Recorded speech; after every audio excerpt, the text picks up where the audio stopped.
Welcome to Beyond Midnight, where the world's darkest mysteries and chilling true stories come alive.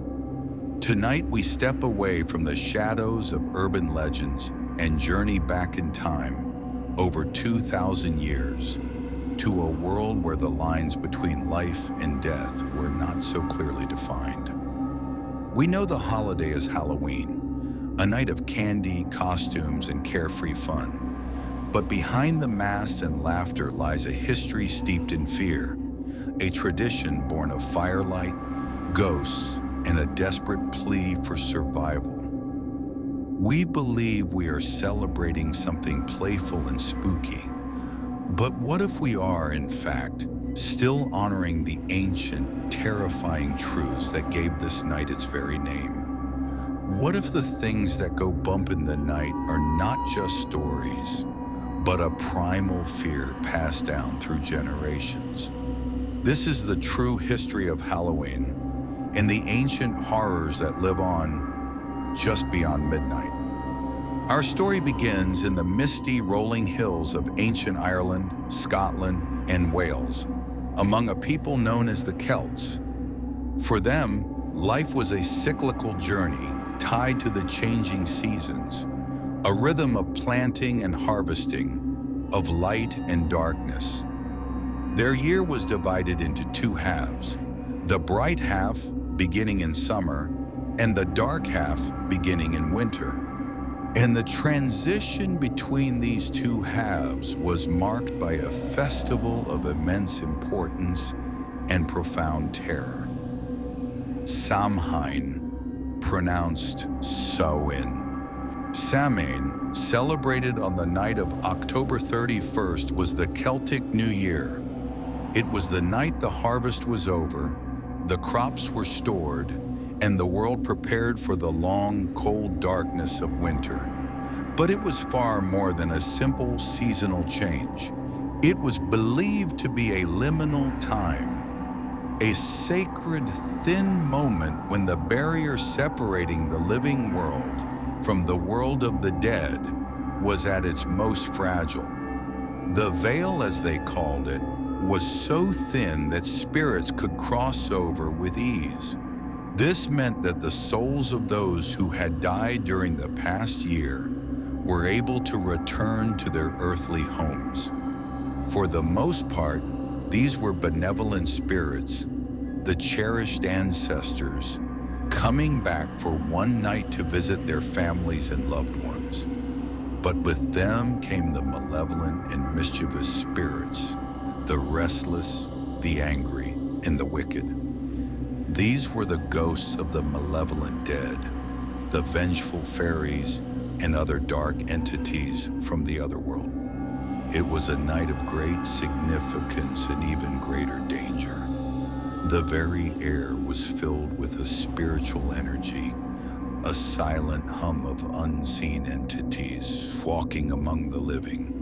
The Celts were filled with a mixture of reverence for their ancestors and profound fear of the unknown. They knew that on this night, the lines of reality were blurred, and the spiritual world held immense power over the physical.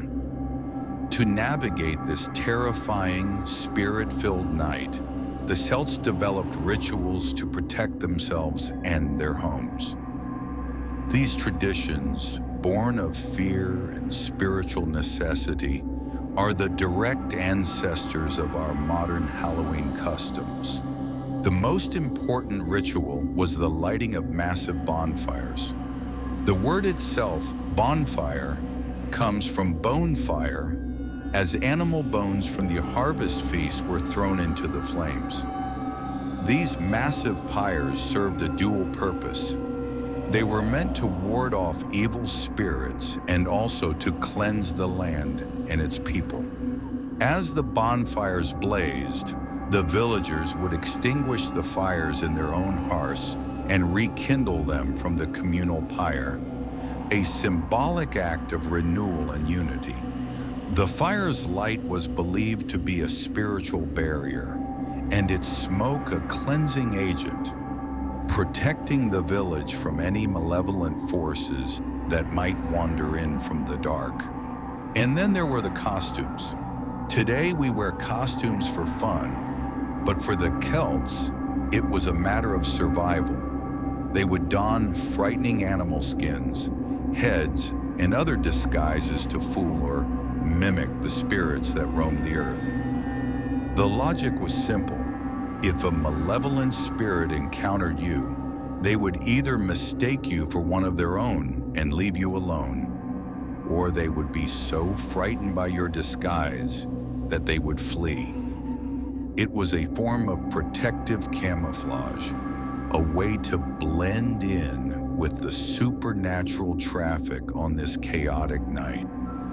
It was a truly terrifying tradition, as villagers would not only be surrounded by spirits, but also by their friends and neighbors, all disguised as ghouls and monsters. To avoid the wrath of the spirits, the Celts also made offerings. They would leave food and treats outside their doors to appease any hungry or angry spirits that might pass by. This simple act of offering was a plea for safety, a way to show respect and encourage the spirits to move on without causing mischief or harm. It was a transaction, a bit of food for a peaceful night. This practice was the genesis of what we now know as trick-or-treating. It was a somber, pragmatic tradition. Give a treat or risk a spiritual trick. No discussion of Halloween is complete without the legend of the jack-o'-lantern. But before it was a pumpkin, it was a turnip. And the story behind it is one of the most chilling Irish folk tales. The legend tells of a man named Stingy Jack, a crafty and notoriously miserly farmer. He was so devious that he even managed to outwit the devil himself, not once, but twice. The first time, he tricked the devil into turning himself into a coin to pay for a drink. Jack, of course, kept the coin, trapping the devil in his pocket next to a silver cross, which rendered the devil powerless. Jack only released him after the devil promised not to bother him for a year. A year later, the devil returned to claim Jack's soul. But Jack, ever the trickster, convinced the devil to climb a tree to get an apple. As the devil climbed, Jack carved a cross into the tree trunk, trapping him once more. Jack forced the devil to promise that he would never take his soul. The devil, defeated and humiliated, agreed. But Jack's triumph was short-lived. When he finally died, his life of sin prevented him from entering heaven. So he went to the gates of hell, confident that the devil would keep his promise. The devil, however, true to his word, would not take Jack's soul. He honored their deal by refusing him entry. Without a place in heaven or hell, Jack was cursed to roam the earth for eternity. The devil, in a final act of spite, gave Jack a burning lump of coal to light his way through the eternal darkness. Jack placed the coal inside a carved-out turnip to create a lantern, and thus began his lonely, perpetual journey. The Celts began carving their own terrifying faces into turnips and potatoes and placing them outside their doors to ward off Stingy Jack and other lost souls, believing the grotesque faces would scare them away. When Irish immigrants brought this tradition to North America, they discovered the pumpkin, which was much larger and easier to carve, and the jack-o'-lantern, as we know it today, was born. But its purpose remains the same, a protective talisman, a final symbol of an ancient belief. As the Roman Empire expanded into Celtic territory, they brought their own festivals with them, which began to merge with Samhain. One such festival was Feralia, a day in late October when the Romans honored the passing of the dead. Another was a festival dedicated to Pomona, the Roman goddess of fruit and trees, whose symbol was the apple. This likely explains the presence of apples in our modern Halloween traditions, like bobbing for apples, which, while seeming innocent, may have ancient ties to both the spiritual world and the Roman harvest festivals. But the most significant change came with the spread of Christianity. The early church, in a clever move to convert pagan populations, often co-opted pagan holidays and rebranded them. In the 8th century, Pope Gregory III designated November 1st as All Saints' Day, or All Hallows' Day, a day to honor all Christian saints and martyrs. All Hallows' Day was meant to replace Samhain. The night before, October 31st became All Hallows' Eve, a term that was eventually shortened to Halloween. This was a deliberate attempt to redirect the people's focus from the pagan spirits of the dead to the Christian saints. The church even created All Souls' Day on November 2nd to further reinforce the solemnity of remembering the deceased in a Christian context. However, the ancient beliefs and traditions were too deeply ingrained. The peasants continued to practice their old rituals, leaving out food for spirits and dressing in costumes. The spiritual energy of the night was too powerful to be simply erased, and instead the two holidays, the pagan and the Christian, merged, creating the complex hybrid we celebrate today. Halloween arrived in North America with the first waves of Irish and Scottish immigrants in the 19th century, particularly after the Great Irish Famine. The holiday was initially met with resistance from many Protestant communities who viewed its pagan roots as suspicious. However, as more and more people from different backgrounds moved to America, the traditions began to spread and evolve. American colonists eventually embraced the practice of carving pumpkins and holding parties with ghost stories and pranks. The holiday began to lose some of its ancient spiritual significance and became more of a secular, community-focused event. Prank pulling, especially by children and teenagers, became a prominent feature, and by the 1920s and 30s, communities began to organize parades and parties to curb the more destructive pranks. The term trick-or-treat itself didn't become common until the 1930s. The act of going door to door, once a spiritual plea for sustenance for the dead, became a lighthearted community ritual.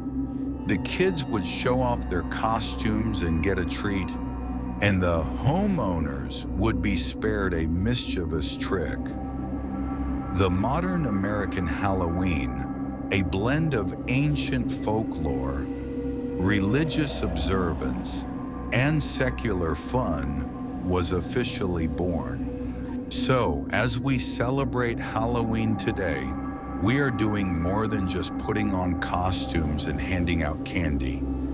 We are unconsciously participating in a tradition that is over 2,000 years old. When we light a jack-o'-lantern, we are carrying on the legacy of a man condemned to roam the earth. When we get dressed up, we are echoing the ancient Celts who disguised themselves from vengeful spirits. And when we walk through the dark, crisp air of October 31st, we are, for one night, once again living in a world where the veil between the living and the dead is at its thinnest. The fear that gave birth to this holiday never truly went away. It is an echo of a time when the darkness of winter was a real threat, and the spirits of the dead were not just a spooky story, but a terrifying reality. The true history of Halloween is a reminder that some terrors are so profound they can be disguised as fun, but they are never truly forgotten. The spirits are still out there, just waiting for the veil to thin. Just beyond midnight. This has been Beyond Midnight. If you dare to delve deeper into the unexplained, be sure to like this video, subscribe to our channel, and ring that notification bell. Let us know in the comments below what you think of Halloween's ancient origins. Until next time, keep your eyes open and remember the darkest mysteries often hide in plain sight, especially after midnight.